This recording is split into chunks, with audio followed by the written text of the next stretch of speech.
The night Elena Voss came to Blackthorn territory, the sky was heavy with rain, and the pack had just returned from a border skirmish that left 3 warriors bleeding in the dirt. She had not planned to stay. She had only meant to help the wounded, and leave before anyone noticed a healer from a smaller, weaker pack walking through Alpha King Ronan Blackthorn's lands. But fate, it seemed, had other plans. Ronan found her kneeling beside one of his warriors, her hands steady, despite the chaos around her, pressing a cloth against a wound that would have killed the man if left untreated for another few minutes. She did not look up when he approached. She did not tremble the way most people did in his presence. She simply said, without turning her head, "If you're going to hover, at least hold the torch steady. I can't see." Something in Ronan's chest shifted. His wolf, usually silent and controlled, rose sharply to attention. It was not a gentle stirring. It was a roar, a demand, a recognition so powerful it nearly buckled his knees. "Mate," with a word echoed through him like thunder. He had heard stories of the bond, had watched it destroy his father, who spent years chasing a woman who never loved him back, who let the kingdom crumble while he wept over a heart that would not be moved. Ronan had sworn, the day he took the throne, that he would never let anything, especially a bond he did not choose, control him the way it had controlled his father. So he held the torch. He said nothing. And when Elena finally looked up at him, her eyes widening slightly as she, too, felt the pull, he saw something flicker across her face before she masked it. Recognition. And then, just as quickly, wariness. "Thank you," she said simply, and went back to her work. That should have been the end of it, but Elena's injuries from the skirmish, a twisted ankle sustained while fleeing the chaos, meant she could not travel for several days. Ronan told himself this was simply practicality. He assigned her a room in the healer's quarters. He told himself it meant nothing that he checked on her progress every evening, that he found reasons to walk past the infirmary, that he noticed the way she hummed old healing songs under her breath while she worked, songs that sounded like comfort itself. His wolf noticed everything. It paced beneath his skin, restless and hungry, whispering to him in the quiet hours of the night. Go to her, claim her, do not let this slip away. But Ronan was a king first, a man second, and he told his wolf, again and again, that duty came before instinct. Elena, for her part, tried to ignore the strange awareness that hummed beneath her skin whenever Ronan was near. She had heard of mate bonds, of course. Every wolf had. But she had never expected to feel one, and certainly not with a king who looked at her like she was something dangerous he needed to keep contained. She told herself it did not matter. She had her own life, her own pack, her own healing work to return to. She was not going to wait around for a man who clearly wanted nothing to do with her. And yet, she stayed longer than her ankle required. She told herself it was because the Blackthorn healers were understaffed. She told herself it was because the wounded warriors trusted her hands. She did not tell herself the truth, which was that some quiet, stubborn part of her wanted to see if Ronan would ever stop fighting whatever this was between them. Weeks passed. Elena became a fixture in the pack, tending to injuries, teaching the younger healers new techniques, earning the grudging respect of wolves who had once eyed her with suspicion simply for being an outsider. Ronan watched all of this from a careful distance, telling himself he was simply monitoring a guest's integration into pack life. But there were moments he could not explain away. The night a hunting accident left a young pup badly injured, and Ronan found himself standing guard outside the infirmary for 6 straight hours, unwilling to leave until Elena assured him, exhausted and covered in blood, that the pup would live. The way his hands shook with the effort of not touching her when she swayed on her feet from exhaustion afterward, and he had to physically stop himself from pulling her into his arms. There was one night, during the full moon ceremony, when the entire pack gathered to run beneath the silver light, that Ronan nearly lost his careful control entirely. Elena had joined the gathering at the edge of the clearing, not fully part of the pack but no longer entirely separate from it either.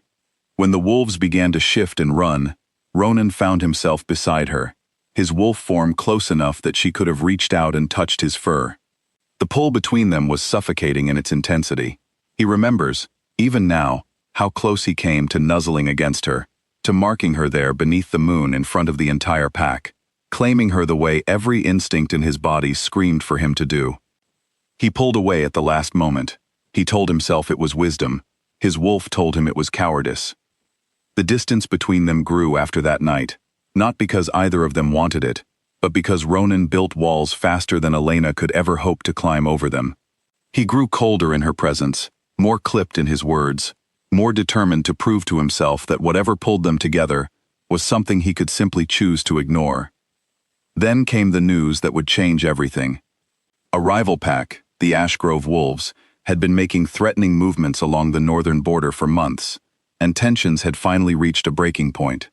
War seemed inevitable unless something changed the balance of power.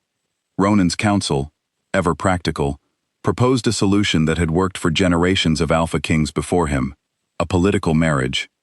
Alpha Corwin of the Ashgrove pack had a daughter, alpha-born and powerful in her own right, and a union between the two packs would end the threat of war before it began. Ronan did not fight the proposal. He told himself this was simply what a king did.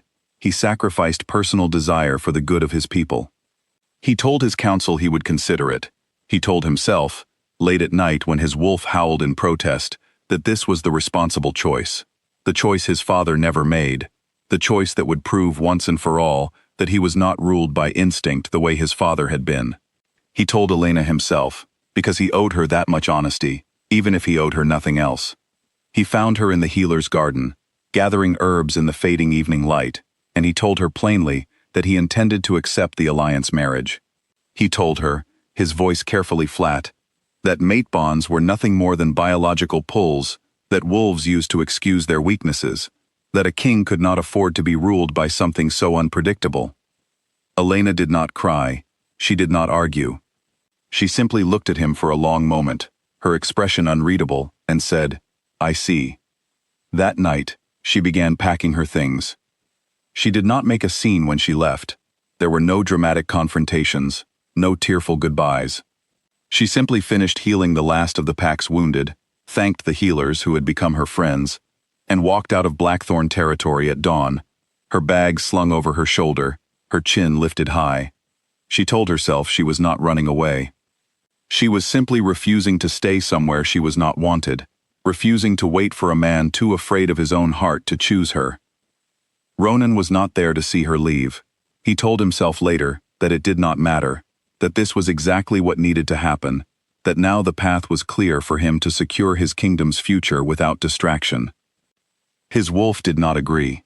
It began subtly at first, a restlessness Ronan could not shake, a hollow feeling in his chest that no amount of duty or discipline could fill. He stopped sleeping properly, waking in the middle of the night with his heart pounding, certain something was wrong, though he could never say what. He found himself unable to shift into his wolf form without a strange, tearing pain, as though his wolf itself was punishing him for a betrayal it could not forgive. Days passed, then weeks. Ronan grew gaunt and short-tempered, snapping at advisors who had served him loyally for years, unable to concentrate during council meetings, haunted by the echo of a healer's voice humming old songs in a room that now sat empty. His warriors whispered among themselves that their king was unwell, though none dared say what they truly suspected. That the Alpha King was suffering from a broken bond, the kind of wound that no medicine could heal. The date of the alliance ceremony arrived far too quickly. Ronan stood before his gathered pack, and the visiting Ashgrove Wolves, dressed in ceremonial black, watching as Alpha Corwin's daughter approached him with a serene smile that did not reach her eyes. She was beautiful, composed, everything a king's bride should be. And Ronan felt nothing, nothing at all, except the growing, unbearable certainty that he was about to make the greatest mistake of his life. His wolf, silent for days, suddenly roared to life within him, so loudly that Ronan nearly stumbled where he stood. Images flooded his mind, not of duty, not of kingdoms, but of Elena's steady hands pressing against a wound, of her quiet laugh echoing through the healer's garden, of the way she had looked at him beneath the full moon before he pulled away like a coward. He understood, with sudden and devastating clarity, that he had spent his entire life so afraid of becoming his father that he had built himself into someone entirely incapable of love. He had mistaken fear for strength, he had mistaken control for wisdom, and in doing so, he had let the one person his soul recognized as an equal walk away without a fight. In front of his entire pack, in front of the visiting Ashgrove wolves, in front of the bride he was meant to marry, Ronan stopped the ceremony. He apologized to Alpha Corwin's daughter, who, to her credit, looked more relieved than insulted. He addressed his council, his voice steady despite the chaos rising within him, and told them that he could not marry a woman he did not love, while another held his heart in her hands, whether she wanted it or not. He knew this decision would cost him politically. He knew it might reignite tensions with Ashgrove. He did not care. For the first time in his life, Ronan chose his heart over his crown. He left that same night, alone, without guards, without the trappings of his throne. He rode for 2 days and 2 nights through territory that was not entirely safe for a king traveling without protection, driven by a single, desperate need to reach Elena before it was too late. He arrived at her home pack's lands exhausted, travel-worn, and utterly unlike the composed Alpha King anyone there had ever heard of. Elena's pack members regarded him with open suspicion as he asked, again and again, for her location, until finally someone led him to the small healing house at the edge of the village where she now worked. Elena stepped outside when she heard the commotion, and stopped short at the sight of him. Ronan Blackthorn, Alpha King, kneeling in the dirt before her, having crossed hostile lands alone just to reach her. "I was wrong," he said, before she could speak. "I let fear make my choices for me.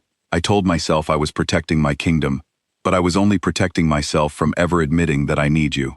Not because my wolf demands it, but because you are the only person who ever made me feel like more than a king. You made me feel like a man worth loving." Elena's pack gathered around them, watching in stunned silence. She did not run to him immediately. She had spent too many nights convincing herself she was strong enough to live without him, and she would not undo that strength so easily, not even for a king on his knees. "You let me walk away," she said quietly. "You told me I was a weakness." "I was wrong," Ronan repeated, his voice breaking slightly. "You were never my weakness. You are my strength. I have been half of myself since the day you left, and I will spend the rest of my life proving that to you, if you'll let me. Not as your king, as your equal, as the man who should have chosen you the very first night, instead of letting pride convince him that love was something to fear."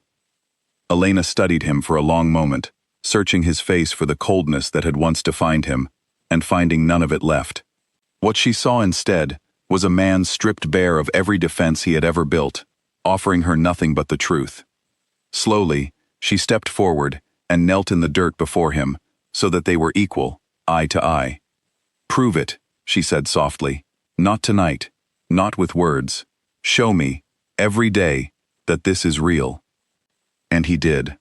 Months later, when the mate ceremony was finally held, properly, fully, before both their packs gathered together in unity, Ronan stood beside Elena at the border of Blackthorn territory as the sun set behind them. Their wolves ran together through the fields, no longer restrained by fear or pride, finally free. Ronan addressed his people that day with words he had never spoken before, as their king. "My queen was never a political choice," he said, his hand tightly clasped in Elena's. "She was the only choice. I nearly lost her by refusing to admit that love does not make a king weak, it makes him whole." Elena smiled up at him, and for the first time since the night they met in the rain, neither of their wolves felt the ache of something missing. They had found their way to each other, not through fate alone, but through the hard, honest work of choosing one another, fully and completely, for good.